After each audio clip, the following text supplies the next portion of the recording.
63, 64, 71 याप्रमाणे. यानंतर आहे वर्गसंख्या. तर वर्गसंख्या म्हणजे काय? वर्गसंख्या म्हणजे त्या संख्येला त्या संख्येने गुणणे त्याला म्हणतात वर्गसंख्या. म्हणजे 10चा वर्ग 100, 11चा वर्ग 121, 12चा वर्ग 144, 144, 13चा वर्ग 149 याप्रमाणे. यानंतर आहे घनसंख्या. घनसंख्या म्हणजे त्या संख्येला त्या संख्येला त्या संख्येला 3 वेळा गुणायचं. तर घन म्हणजे हा 2चा, हा 3चा, हा 4चा, हा 5चा. यानंतर आहे नैसर्गिक संख्या. नैसर्गिक संख्या अनंत आहे. जिथपर्यंत आहे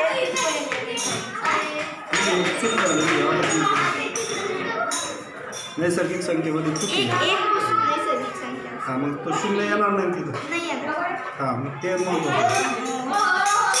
तो 1 झाला तो. यानंतर आहे रोमन संख्या. रोमन संख्या म्हणजे x आणि 1 म्हणजे 11. नंतर x आणि डबल 2 म्हणजे 12 याप्रमाणे.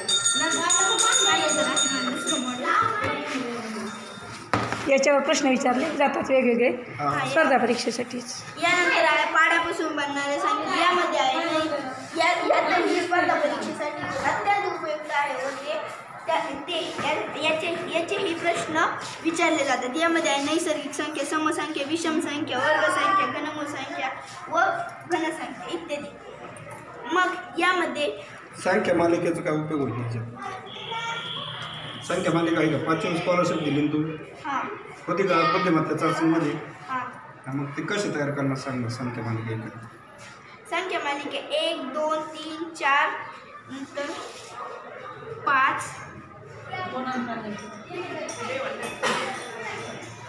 6 7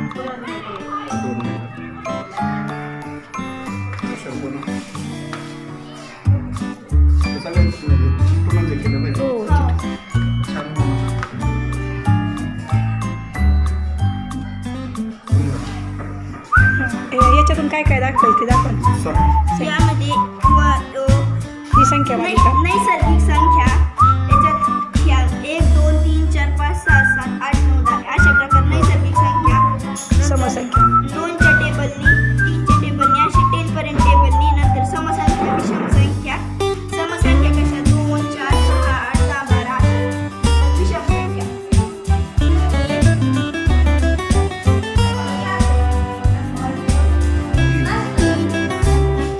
म्हणजे इतकं आनंदायी वातावरणात स्पर्धा परीक्षा परफेक्ट होतो. हे घे पुढचं विषम घनसंख्या. यानंतर आहे कृत्यांचा खजिना. यामध्ये आहे म्हणा. यामध्ये म्हणजे महात्मा गांधी जयंती, म्हणजे महाराष्ट्र दिन व ना म्हणजे नाताळ. मग तुम्ही विचारता की नाही तर कोणालाही माहीत असतं. मग यामध्ये महात्मा गांधी जर मंगळवारी येत असतील तर महाराष्ट्र दिन व नाताळ मंगळवारी येतो. म्हणजे उदाहरण दाखवलं. हे पण भाष्य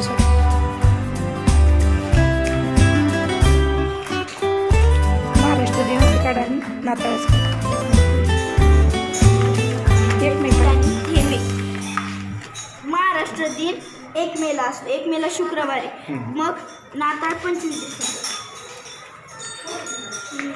डिसेंबर 25 डिसेंबरलाही शुक्रवार.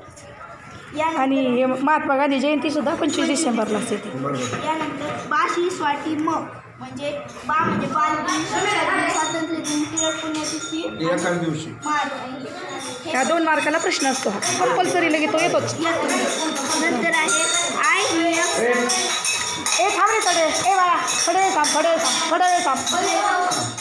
यानंतर आहे रोमन संख्या. आय म्हणजे 1. नंतर 10. मग मुलांना वाटत असं, मुलांना समजत नसेल की नाही याला घ्यायचा, आय किती वेळा घ्यायचा. एक्स आणि सी. एक्स आणि कारण सी म्हणजे एक्स म्हणजे 10 आहे ना. वजाबाकी करायची असेल तर पहिल्यांदा लहान संख्या घ्यायची, मग जर मोठी ठेवायची म्हणजे एक्स वाय पहिल्यांदा लहान घेतलं त्याचा आन्सर मग -90 येईल ती. नाही 90 कसं सांग ना. एक्स म्हणजे 10 आणि ना सी म्हणजे 100 पण 90 साठी तसं 50 आणि ना नाही तू अगोदर का मला एक्सची म्हणणार नाही. हा आणि 50 CX घेतलं काय अडचण नाही. 6 घेतलं तर 110 आणि एक्स सी हे सांगता सांगायचं C मायनस एक्स म्हणायचं मग काय म्हणायचं C मायनस एक्स.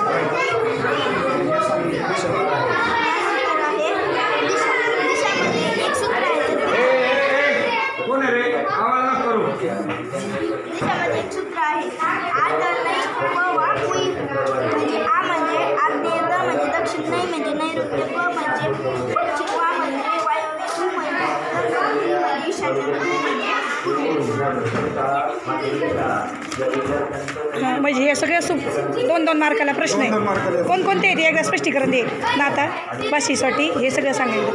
ममना भाषेसाठी DSA ना रोमन संख्या व दिशे यावर सगळ्यावर 2-2 मार्काचा प्रश्न आहे. यानंतर आहे 2 मिनिट.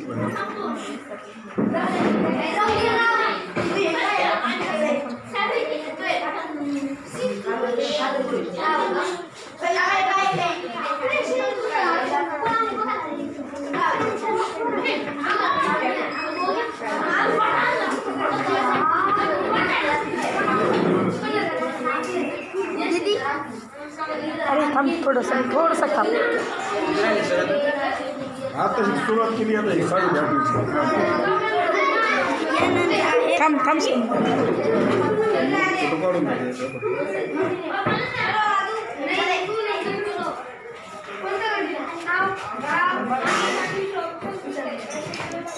म्हणजे याच्यातून स्पर्धा परीक्षा इतकं परफेक्ट होतं ना. परफेक्ट होईल ना सगळं पूर्णपणे. हां हे पाहता येईल. हे फार त्यानंतर महत्त्वाचं आहे आहे. दिनदर्शिका व घड्याळ. मग 1 जानेवारीचा जो वार असतो तो 31 डिसेंबरला येतो. तर 1 तारखेचा जो वार असतो तो 29 म्हणजे 1 जानेवारीचा वार जो असेल ना. 1 जानेवारीचा असतो तो 29 तारखेला येतो. नाही हे सांग ना आधी डिसेंबरचं. हां 1 जानेवारी जो वार असतो 1 जानेवारी समजा बुधवारी तर मग डिसेंबर नाही येणार नाही या वर्षात. हां या वर्षात येणार नाही. एक दिवस पुढं भेटणार ना. हां नाही पण हां हे ना जानेवारीचा 1 तारखेचा वार बुधवारी हा तर मग डिसेंबरचा 1 तारखेचा वार शनिवारी नाही डिसेंबरचा गडबडू नको. डिसेंबरचा 1 तारखेचा वार मंगळवारी. मग आता लीप वर्ष. लीप वर्ष आहे त्याच्यामुळे एक दिवस हा, नाही. मग हे महत्वाचं. जर लीप वर्ष नसलं तर हां. जाईल तसंच राहतं. हां हे सांग हे स्पष्टीकरण दे बघ. यानंतर आहे 1 तारखेचा तुम्हाला वार सुद्धा 29 तारखेला येतो. 2चा वार 30ला पुढचे घ्यायचे राहिलेत ना अजून मग त्याच्यावर नाही वेगळं बघा कारण हे राज्यापर्यंत जाणारं मॉडेल आहे सर. सर घड्याळ 2 अंकातील मिनिट काटा 30 अंश सेल्सिअसने सर. हां हे सांग एकदा. 1 तारखेचा वार हे पास सर बघा. 1 तारखेचा वार 29 तारखेला येतो. नंतर 2चा वार 30ला येतो आणि 3चा स्पर्धा वार परीक्षेत. मग समजा आहे ना स्पर्धा परीक्षेत प्रश्न विचारतात की आहे ना जुलै महिन्यात कोणता वार 5 वेळा येतो याप्रमाणे. नंतर घड्याळ 2 अंकातील मिनिट काटा 30 अंश सेल्सिअस. नंतर घड्याळ दर 1 मिनिटाला तास काटा 60 अंश सेल्सिअस सरकतो आणि घड्याळ दर 1 मिनिटाला 1/3 सरकतो. नाही एक राहिलं एक एवढं बघा क्लुप्त्यांचा खजिना. म्हणजे पुढच्या बॉम्बचं नाव आहे क्लुप्त्या व सूत्रांचा खजिना. यामध्ये असे दाखवले आहे की त्रिकोण एखाद्या प्रश्न असतो. असा प्रश्न असतो. असे प्रश्न आहे ना MPSC UPSCला पण येतात. त्यामुळे त्रिकोण एखाद्या आकृतीचे त्रिकोण किती हा प्रश्न येतो. त्याच्यामुळे समजा त्रिकोण काढायचा असला तर मग हे पहिले याच्यातली बेरीज करायची व दुसऱ्या याच्यातली पण बेरीज करायची आणि ना त्यांची दोघांची बेरीज त्रिकोण याच्यात याच्यात 4 आणि 3 7 8 9 1 10 आणि 4 आणि 3 7 8 9 10 9 19 त्रिकोणी त्याच्यात. याच्यात 19 त्रिकोण आहे. काही मुलं आहे ना लगेच शोधत बसतात. वेळ जातो ना तो ती क्लुप्ती काय होण्यासाठी ते परफेक्ट ज्ञान असतं असलं.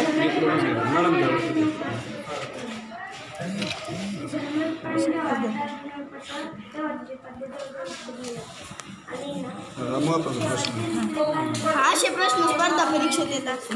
हे सगळे दाखव आम्हाला करू फोटो घ्या सर. हा फोटो घेतो याचं कारण केलं ना याचं घेतलं ना तो घेतला शूटिंग चालू आहे.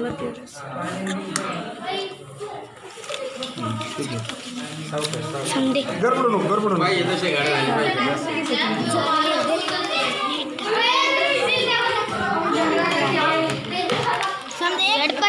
खाली MPSC UPSC लिहित असतो. याच्यातला चौकोन कसे काढायचे. मग काय करायचं 1 चा वर्ग करायचा, 2 चा वर्ग करायचा व 3 चा वर्ग करायचा आणि यांची बेरीज करायची. क्षेत्रफळ काढलं संख्या चौरसांची बेरीज करायची. हां घे पुढचे. काढायचे ते तशा त्या पद्धतीने. हां मग ते डायरेक्ट चौकोन विचारले जातात ना मोजा मग ते मोजित करण्यापेक्षा ते वेळ जातो त्यांचा.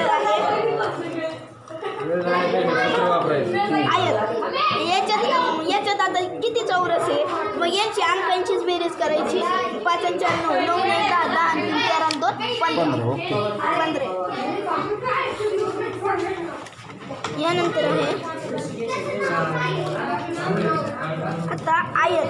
याच्यामध्ये आयत किती. मग असं जर प्रश्न आला तर काय करायचं. 5 हा सेपरेट आहे. 1 नंतर 2 ला 2 3 ला 3 आणि 4 ला 4. 5 हा सेपरेट आहे त्याच्यामुळे 5 यांचा गुणाकार घ्यायचा. हा आणि 4 गुणिले 4 3 गुणिले 3 2 गुणिले 2 आणि 5 हा सेपरेट त्याच्यामुळे तो सेपरेटच ठेवायचा. मग 4 गुणिले 4 16 येतं. 3 गुणिले 3 9 येतं. 16 9 25 25 4 29 29 आणि 30 आणि 5 35 आणि 5 40 16 9 25 25 4 29 30 आणि 5 35 होते. आणि हे 5 याचे 5 नाही हे सगळे टोटल 30च होते ना. नाही आता यांचा गुणाकार करायचा. 4 × 16 हे 5 आहे याचे हे 5 आहे. हे 4 याचे 4 हे 4 गुणले हे 4 कारण हा सेपरेट आहे ना याला जोडी नाहीच आहे ना. हे जसे 4 आहे जेव्हा याचं असं होतं ना तेव्हा ती जोडी असतं एकमेकांना. 5 गुणिले 4 घ्यायचे. हां त्याच्यामुळे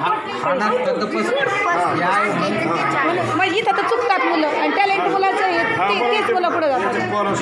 हे बघा यानंतर आहे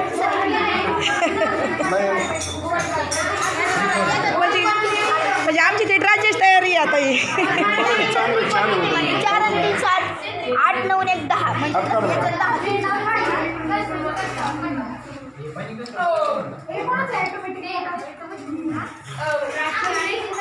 म्हणजे तुझे फोटो काढून घेऊ आम्ही.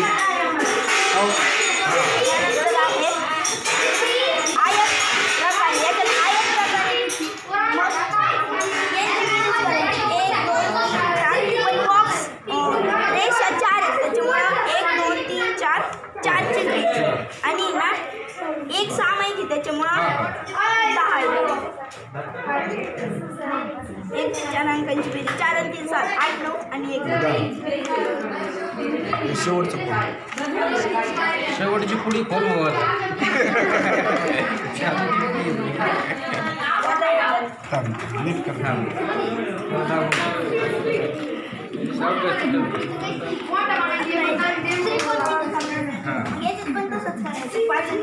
त्यांना हात काढ भरतो. दाबून धरले दाबून धर.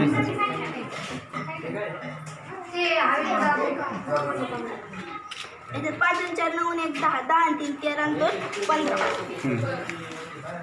15 ना. छान केलं. हां एक राहिलं ते एक दाखवते बरं फक्त एक शेवटचं राहिलं. स्थानिक किंमत. आता हे मुद्दाम विद्यार्थ्यांसाठी आहे. आता आत्ताचं प्राचीन गणित हिंदू गणित हे प्राचीन गणित आहे. याच्यात 1 10 100 सहस्र दशसहस्र लाख दशलाख किती संख्यापर्यंत तिथं आहे. संख्या दिल्या किती पर्यंत आपल्याला विचारायला सांगतात. त्याच्यामुळं हे महत्त्वाचे आहेत. दशकोटी, अब्ज, खर्व, लेखन. मुलांना माहीत नाही ना हे सध्या आपल्या मुलांना. आपलंच माहिती इतक्या पुढं कोणाला माहीत नसतं, त्याच्यामुळे हेही अत्यंत उपयुक्त आहे. ज्यावेळी गणिताचा अभ्यास शेवट हे काय दशशंक इथपर्यंत आलो होतो मी पण 10 पर्यंत आहे. पुढच्या नव्हतं शंका सांगितलं. खरवानी खरव पद्म दशपद्म नील दशनील जे सत्य सुंदर